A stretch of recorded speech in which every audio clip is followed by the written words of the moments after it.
Food security کو پہلی application میں نے دی تھی اس کی انکوائری کے لیے، جس پہ پرائم منسٹر نے ایک انکوائری کمیٹی بھی بنا دی ہے جو انکوائری کر رہے ہیں۔ مسئلہ یہ ہے کہ قدرتی یہ بائی چانس کہ انٹرنیشنل ریٹ گندم کا کم ہوا، پہلی دفعہ پاکستان میں زیادہ ریٹ تھا، باہر ریٹ کم ہو گیا، ورنہ ہمیشہ یہ ہوتا تھا کہ پاکستان میں ریٹ کم ہوتا تھا، باہر ریٹ زیادہ ہوتا ہے، اس لیے گندم سمگل ہوتی تھی۔ اس دفعہ جب $550 سے ریٹ کم ہو کے $200 فی ٹن پہ ریٹ آ گیا تو اس وقت مافیا ایکٹیو ہو گیا، اور انہوں نے آ کے نیشنل فوڈ سیکورٹی منسٹری میں صاحب اس وقت کے سیکٹری، اس وقت کے منسٹر، سب کے ساتھ مل کے ساز باز کر کے انہوں نے ایک سمری موو کرائی ECC کو، جس میں کامرس بھی شامل ہے، جس میں فنانس بھی شامل ہے۔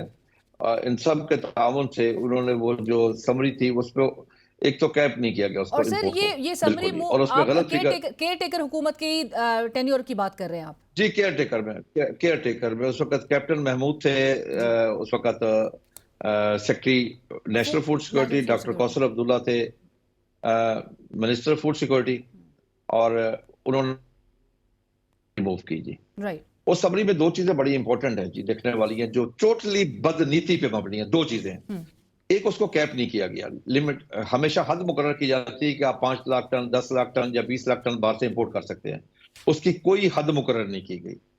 دوسرا جو اس میں شو کیا گیا کہ جی ہمارے پاس اتنی کمی ہے، وہ بھی ٹوٹل غلط بیانی کی گئی، حتیٰ کہ یہاں تک کیا گیا کہ 15 لاکھ ٹن تو ہمیں فیڈ کے لیے چاہیے، جبکہ فیڈ میں گندم استعمال ممنوع ہے اس وقت۔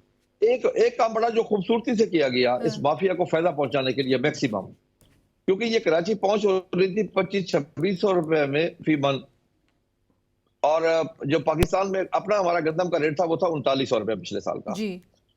جو ریلیز ریٹ تھا، جو گورنمنٹ فوڈ ڈپارٹمنٹ کے پاس گندم پڑی تھی، اس کا جو ریلیز ریٹ تھا وہ 3900 روپے تھا۔ اب انہوں نے ایک بڑا خوبصورتی سے کام کیا، جو اپنے پاس جہاں گندم پڑی تھی، یہ پہلی دفعہ زندگی میں ایسا ہوا کہ اس کا ریٹ اٹھا کے ریلیز ریٹ 4785 کیا گیا، تاکہ جو باہر سے مافیا گندم لے کے آ رہا ہے وہی سیل ہو، یہ گندم سیل نہ ہو جو اپنے پاس پڑی ہے۔ اب اس سے نقصان یہ ہوا، ایک تو $1 بلین کی آپ نے زر مبادلہ خرچ کیا۔ 1 اپریل 2024 کی جو نیشنل فوڈ سیکورٹی کی رپورٹ کے مطابق آپ کے پاس 43-44 لاکھ ٹن گندم موجود ہے اپنے پچھلے سال والی، یعنی کہ آپ کو باہر سے ایک دانہ بھی امپورٹ کرنے کی ضرورت نہیں ہے، جو 35,87,000 ٹن باہر سے گندم امپورٹ کر لی گئی۔ پھر اپنی جو گندم پڑی ہے اس کو ریلیز کرنے کی بجائے اس کا ریٹ اتنا بڑھا دیا 4785 کر دیا، کوئی نہ لیا، وہ جو باہر سے گندم وہ 43-44 روپے گندم سیل ہو گئی۔ اس سے کیا ہوا جی، 150 ارب روپے تو مافیا کما گیا۔ $1 بلین کا آپ کا زر مبادلہ خرچ ہوا جی۔ انوار اللہ کاکڑ صاحب کہہ رہے ہیں کہ یہ گورنمنٹ کا کام نہیں تھا، گورنمنٹ نہیں کر سکتی، امپورٹ پالیسی پر جو ہے کوئی پابندی نہیں ہے۔ وہ غلط کہہ رہے ہیں جی، کبھی آج تک نہیں ہوا، دنیا میں کہیں بھی نہیں ہے کہ آپ باہر سے کوئی ایگریکلچر پروڈیوس منگوا رہے ہیں اور اس کو کیپ نہ کریں۔ جاپان میں چاول وہاں پہ ہوتا ہے، موٹا چاول ہوتا ہے، اچھا کھانے کا بھی نہیں ہوتا، لیکن وہاں پابندی ہے کہ باہر سے چاول آ بھی نہیں سکتا۔ دنیا ہمیشہ اپنے کاشتکار کو پروٹیکٹ کرتی ہے۔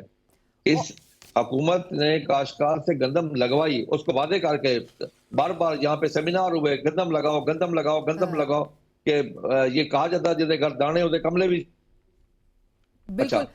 وہ کملے سیانے کیا ہو گئے، سیانے ہی کملے ہو گئے۔ جی کھوکھر صاحب ایک اور چیز یہ بتائیے گا، انوار اللہ کاکڑ صاحب گزشتہ روز ایک ٹی وی پروگرام میں وہ یہ بھی کہہ رہے تھے کہ اگست سے ستمبر 2023 میں 1.2 ملین ٹنز ہم آلریڈی امپورٹ کر چکے تھے، جس کی منظوری سابقہ PDM حکومت نے دی ہے، جو کہ آپ کو پتہ ہے کہ شہباز شریف صاحب اس وقت اور ڈار صاحب نے، ان سب نے منظوری دی ہے اور یہ امپورٹ ہوئی ہے۔ سو اگست سے ستمبر میں بھی انہوں نے امپورٹ کروائی ہے؟ دیکھیں میں آپ کو عرض کروں، اس وقت امپورٹ نہیں ہوئی، امپورٹ بعد میں یہ ساری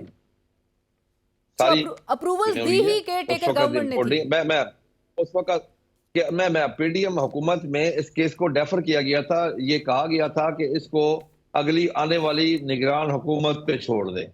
بالکل یہ فیصلہ ہے، یہ میں آپ کو بتا دوں کہ اب آپ لوگ کا اگلا لاہ عمل کیا ہوگا؟ لا محالہ ہمیں بھی احتجاج میں اپنے کاروبار کو بند کرنا ہوگا، کم کرنا ہوگا۔ یہ جو بازار میں سبزیاں آتی ہیں ڈیلی، دودھ آتا ہے ڈیلی، فروٹ آتا ہے ڈیلی، گندم آتی ہے، کپاس آتی ہے، چاول آتے ہیں، باقی تمام چیزیں جو دیہاتوں سے آتی ہیں، ہم سوچ رہے ہیں کہ اس کے اوپر کوئی لائن آف ایکشن کرے، لیکن ہمیں ڈر لگتا ہے، ایک ہی بات کا ڈر لگتا ہے کہ کاشتکار جو ہے نا نائب خدا ہے، اللہ کا دیا اور رزق کے زمین کا سینہ چیر کے اللہ کی مخلوق تک پہنچاتا ہے۔ رزاق روزی دینے والا میرا رب ہے، میں نہیں ہوں۔ میری آپ سنیں، یہاں پہ ہوتا یہ رہا ہے